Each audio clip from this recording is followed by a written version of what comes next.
আজকে প্রদেশ কিষাণ কংগ্রেস গ্রুপে এই রাজ্যের কৃষকদের বিভিন্ন সমস্যা নিয়ে আমরা আপনাদের মাধ্যমে সরকারকে অবগত করানোর জন্য এখানে উপস্থিত হয়েছি। আমরা লক্ষ্য করছি এই ত্রিপুরা রাজ্যে প্রায় 20,000 জমিয়া পরিবার আছে। এর মধ্যে 9,111টি পরিবার সম্পূর্ণভাবে জমির উপরে নির্ভরশীল। এটা সরকারি রেকর্ড, কিন্তু এই রাজ্যে বিজেপি সরকার আসার পর থেকে জমিয়াদেরকে কোনরূপ নির্ধার দেওয়া হয় না এবং জমির অন্যান্য যে বীজ সার এগুলো তারা কিছুই পান না। রাজ্য সরকারের দৃষ্টি আকর্ষণ করলে ওনারা বলছেন এটা এডিসি থেকে দেওয়া হয়। এডিসি প্রশাসনের সঙ্গে যোগাযোগ করে জানা গেল ওনারা প্রবোধন পাঠিয়েছেন, প্রবোধন পাঠান, কিন্তু কোনো সাহায্য আসে না। তার মানে জমিয়াদেরকে তাদের অবস্থা উন্নতির জন্য জমি চাষের মাধ্যমে তাদের জীবিকা নির্বাহ করতে হয় প্রায় 9,111টি পরিবার, কিন্তু সরকার কোনো সাহায্যের হাত তাদেরকে বাড়ায়নি। তাহলে এই পরিবারগুলো শুধু নিজেরাই এই জমি চাষের মাধ্যমে তারা স্বাবলম্বী হওয়ার চেষ্টা করছে উইদাউট সরকারের সাহায্য ছাড়া। আজকে এই রাজ্যে সরকার কৃষকদের আয় দ্বিগুণ করার জন্য বিভিন্ন প্রচার মাধ্যমে, সংবাদ মাধ্যমে প্রচার করে থাকেন। কৃষকদের বিভিন্ন সুযোগ সুবিধা দিচ্ছেন বলে প্রচার করে থাকে, কিন্তু একটা অংশের মানুষকে, একটা অংশের কৃষককে বাদ দিয়ে কিভাবে এই রাজ্যে কৃষকদের আয় দ্বিগুণ হবে, কিভাবে এই রাজ্যের কৃষকরা স্বাবলম্বী হয়ে উঠবে, সেটা এই রাজ্য সরকারের কাছে আমাদের প্রশ্ন। পাশাপাশি কেন্দ্রীয় সরকার 23টি এই দানা শস্যের উপরে এমএসপি ঘোষণা করে থাকে। এই রাজ্যেও বিভিন্ন ধরনের কৃষকরা শস্য উৎপাদন করে, বিশেষ করে এখানে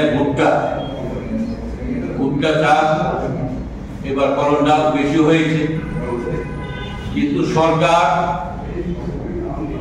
এই ভুট্টা চাষিদের কাছ থেকে ভুট্টা কেনার জন্য কোনো উদ্যোগ না থাকার কারণে ভুট্টা চাষিরা কম দামে ভুট্টা বিক্রি করতে হয়েছে। বহিরাজ্য থেকে এসে তাদের থেকে কম দামে ভুট্টা কিনে দিয়ে গেছে।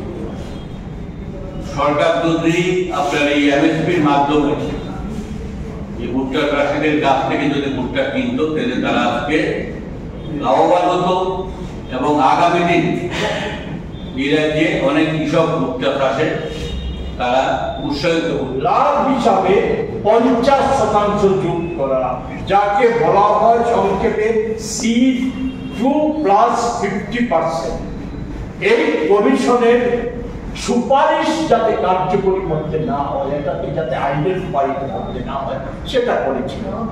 তার জন্য জানেন আপনারা, মিছিলে বলতে চাই না, সারা দেশ জুড়ে দিল্লির উদ্দেশ্যে কৃষকরা যে লড়াই সংগঠিত করেছিল প্রায় 1 বছরেরও বেশি সময় থেকে, যাতে 750 জনের বেশি কৃষক মারা গিয়েছে।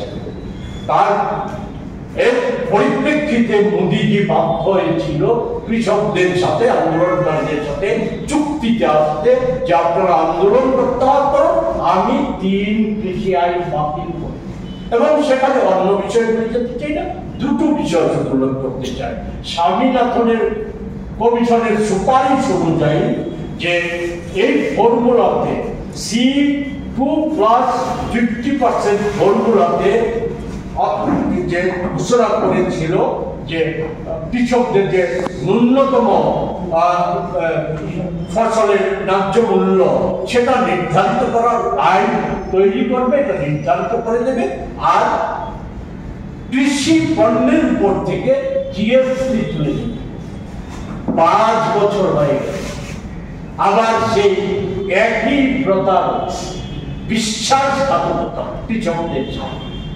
এই ফলে কৃষকরা আবার পুনরায় তারা আজকে আবার আন্দোলনমুখী হচ্ছে, নানা আন্দোলন হচ্ছে, গোটা দেশ জুড়ে ব্যাপক আন্দোলন করার প্রস্তুতি নিচ্ছে।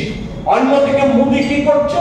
মোদি একদিকে, অন্যদিকে মানুষেরকে আবার ধোঁকা দেওয়ার জন্য, মোদির কর্পোরেট সেক্টরকে খুশি করার জন্য সেখানে আবার একটু ঘুরিয়ে কার্যত কর্পোরেটদের স্বার্থে আবার কৃষি আইন বলবৎ করার চেষ্টা করছে।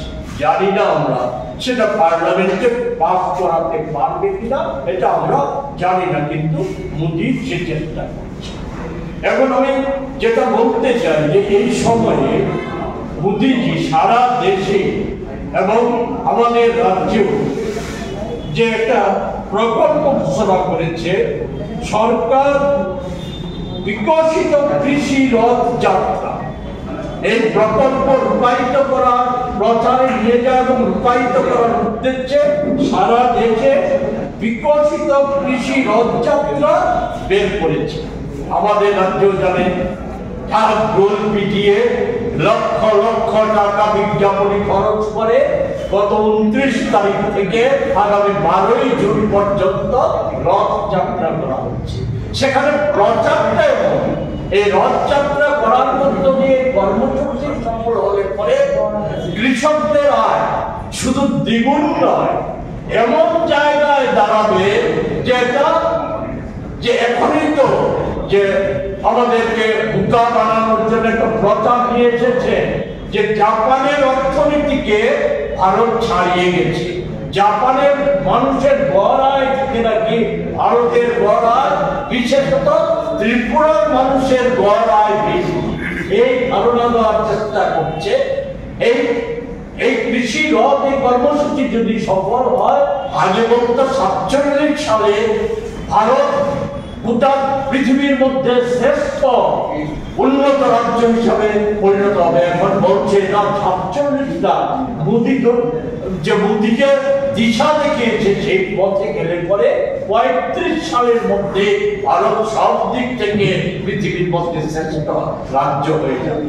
এই লক্ষ্যে বর্তমানে 2025-26 অর্থবর্ষে মোদি খারিফ ফসলের জন্য এমএসপি, খারিফ ফসলের এমএসপি নির্ধারিত করার জন্য 2,07,000 কোটি টাকা বরাদ্দ। আর এটাকে গোটা দেশে বিজেপি দল, বিজেপি শাসিত সরকার বলে তাদের কৃষি মন্ত্রীরা দুহাত তুলে বাধ্যবাদী চলছে। আমাদের রাজ্যের কৃষি মন্ত্রী তো এতে এতটাই উৎফুল্ল হয়ে উঠেছে যে এর ফলে আমাদের কৃষকরা ভগবান, কৃষকরা এতটাই উন্নত হবে যে এটাতে কৃষকের সন্তান ডাক্তার ইঞ্জিনিয়ার হতে চাইবে না, ওনারা কৃষকের সন্তান না, আবার কৃষকই হতে চাইবে। কৃষকরা কি আমাদের ত্রিপুরার কৃষকরা নাকি